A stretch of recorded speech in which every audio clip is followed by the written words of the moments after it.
Washington Governor Jay Inslee announced today all K-12 schools across the state will close for the next 6 weeks.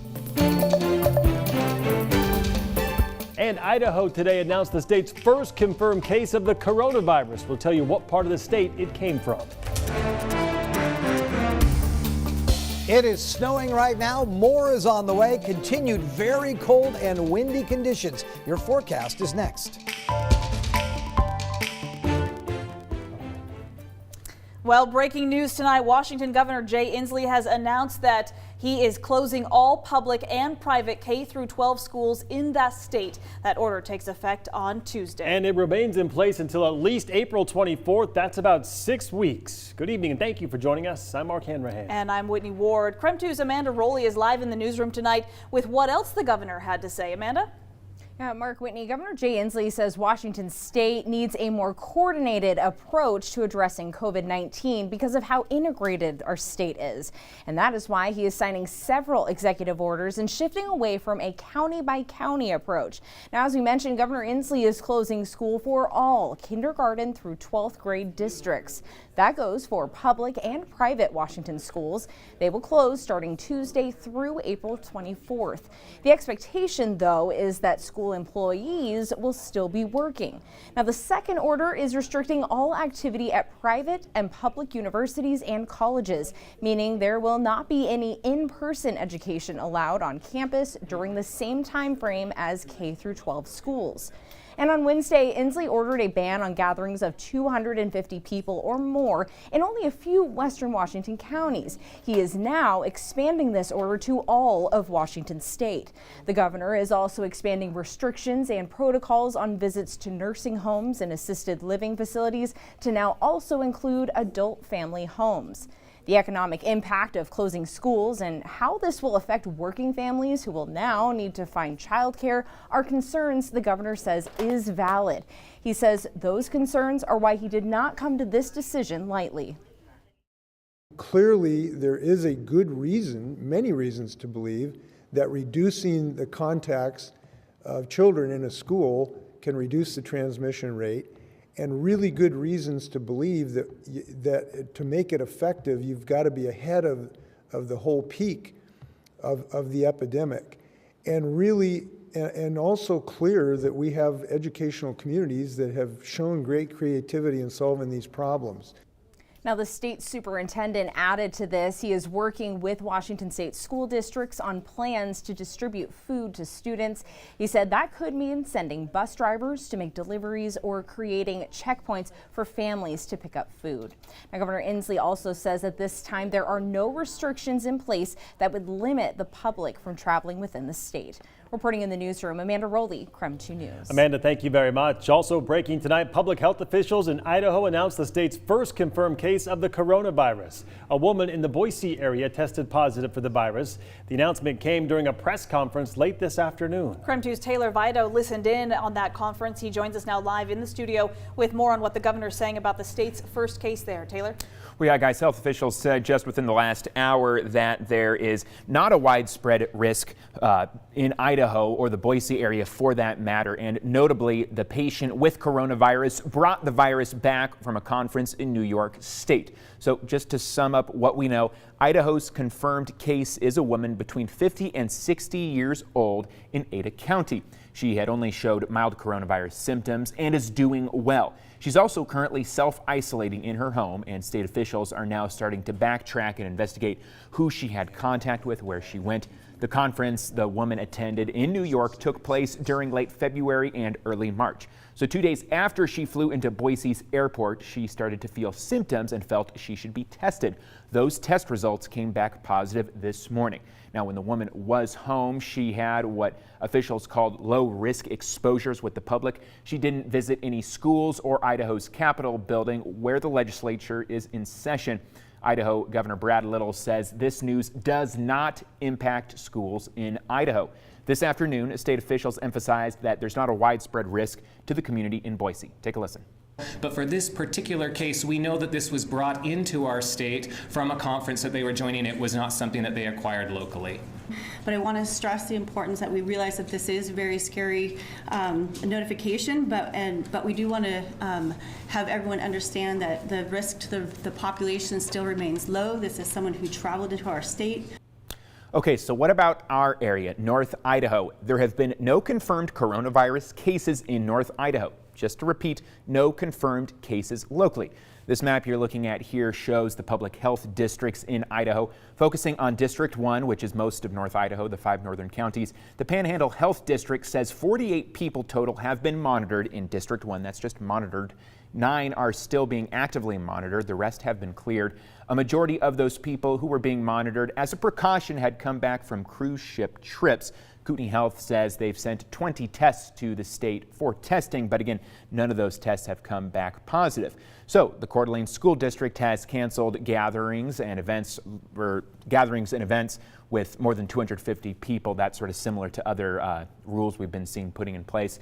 All of that, of course, out an abundance of caution. The University of Idaho, meanwhile, hasn't made a decision yet as to whether it will hold online classes. A university spokesperson, though, says the school was talking with the State Board of Education this afternoon and was expected to learn more this evening. In the studio, Taylor Vido, KREM 2 News. Taylor, thank you very much. And in the midst of all of this coronavirus news, we are now dealing with a blast of winter weather. Kind of a big blast, too. Some parts of the inland Northwest could get several inches of snow. Chief Meteorologist Tom Sherry joining us now. Tom, aside from the snow, it's also going to get really cold. Yeah, bitter cold. Overnight lows dropping down into the low teens with the wind chill factored in because we're going to get very strong winds.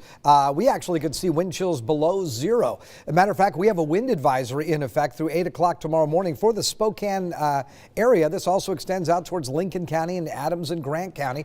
Also, the winter weather advisory, it applies to us as well. That area is shaded in blue. We still are going to get 1 to 3 inches of snow in the Spokane area. The heaviest amounts of snow will be up to the north of us. You see that area shaded in pink. That's a winter storm warning right there till 11 o'clock on Saturday. Wind gust of 45 miles an hour. It's a dry, powdery snow, and it is going to blow around. So be ready for real winter driving conditions. Here's a look at the computer modeling. Snow falling through 8 o'clock tonight. The most of the snow will fall in the overnight hours into tomorrow. That's at 7 o'clock on Saturday. Look at how Saturday remains snowy all the way up through 5 o'clock in the evening. Then finally in the tomorrow night, the snow begins to decrease. The cloud cover begins to clear out. We'll look for dry weather on Sunday, but it's still going to be cold and very windy as well. So, and with most of that snow now, will now be down into areas of northeastern Oregon. That's a look at your current radar. You've got that snow all across the region. As you can see,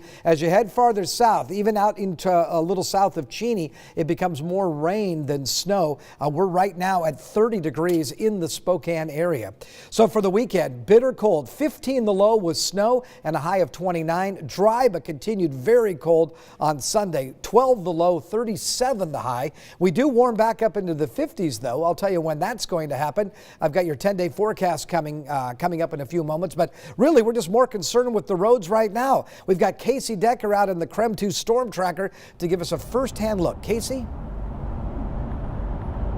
Well, Tom, right now we are just west of downtown on I-90, and like you were saying, snow is very blowy right now, but so far nothing's really sticking to the ground, and that was true on the side streets that we were on as well. I'll go ahead and give you a look outside the front of the mobile storm tracker right now. You can see again, we're just west of downtown on I-90, headed out towards the direction of the airport, and the snow is pretty much melted on the road. It's almost just if it was raining, but the issue for sure is visibility. This snow is very blowy, lots of heavy wind, and so it is definitely impacting visibility on all ends right now. But the traffic is about normal. People are driving about their normal speeds, and not a lot actually happening on the roads themselves at the moment. But still, make sure you're taking it cautiously when you're especially on the roads like we are, going pretty quickly, and you're seeing these blowing snows, and it's much more difficult to see for farther distances. Reporting live in the mobile storm tracker, Casey Decker, KREM 2 News. All right, Casey, thank you very much. At a press conference today, Spokane County health leaders recommended the cancellation of large group activities across the board for the next 30 days.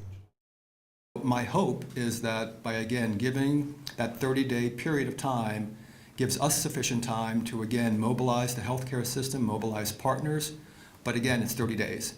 And I may be back here in 29 days saying I have to extend it. Dr. Bob Lutz says we are still ahead of the pandemic in Spokane County. That's why we have to adapt now to stay ahead of it, he says. More coronavirus numbers and cases are pouring in every day. The Washington Health Department is reporting that 568 people have now tested positive and a total of 37 people have died. On the other hand, the state health department is reporting there are more than 6,000 people who have tested negative in Washington. There are now more than 1,700 cases across the country and more than 40 deaths. President Donald Trump has declared a national emergency in response to the coronavirus outbreak. That move frees up billions of dollars in federal disaster relief for states. The president also announced measures to speed up coronavirus testing. The actions from the White House come as Americans implement social distancing. Several states, as we know, have shut down schools entirely, and millions of Americans have been told to stay home from work.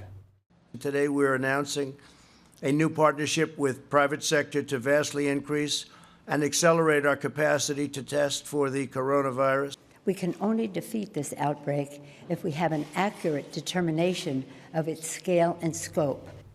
That's House Speaker Nancy Pelosi. She says the House will pass a multi-billion-dollar emergency response bill to provide free testing for anyone who needs it. Louisiana, meantime, became the first state to delay its Democratic primary because of the coronavirus. It was scheduled for April, but has now been pushed back to June. And a number of Spokane area events we know are being impacted by coronavirus concerns, including, of course, the cancellation of the NCAA tournament and Spokane St. Patrick's Day parade, as well as postponing quite a few concerts. The Spokane Public Library announced that it will close all locations to the public effective 6 p.m. on Saturday, March 14th. That's this Saturday.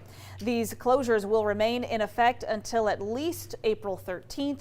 Book return drops will be closed. Providence Healthcare and Kaiser Permanente announced that the Bloomsday training clinics that were set to begin on Saturday the 14th have now been canceled. Man, the dominoes just continue to keep falling, right? Amazing. My goodness. Okay, Brenna Green joining us now. Yesterday, obviously a huge day in the sports world in terms of cancellations. You spoke with the team directly impacted by that today. Yeah, the Eastern Washington men's basketball team just rolled into town from Boise. They just got into Cheney about an hour ago. It was a crazy sequence of events for them yesterday as they went from preparing for a game in the Big Sky tournament to knowing they were heading to the NCAA tournament as the conference regular season champion after the Big Sky tournament was canceled to having their season be completely over. When they took the tournament away, you could see the disappointment in the guys. You know, at the same time, when that first came out and they said, hey, the Big Sky tournament's closed, our guys weren't that, depressed because they thought we could still play in the tournament. And then once they canceled that, then that's when I think the depression set in with some of the fellas. It all happens so quickly, so you don't really have time to adjust to one thing, because by the time you adjust to that, the next thing happens and it's something completely different. So, at tournament time, you're sort of prepared for that any game can be your last, because at the end of the day, you lose one game, that's it for you. And so as much as we were prepared for that, we probably weren't prepared for the circumstances that our season ended.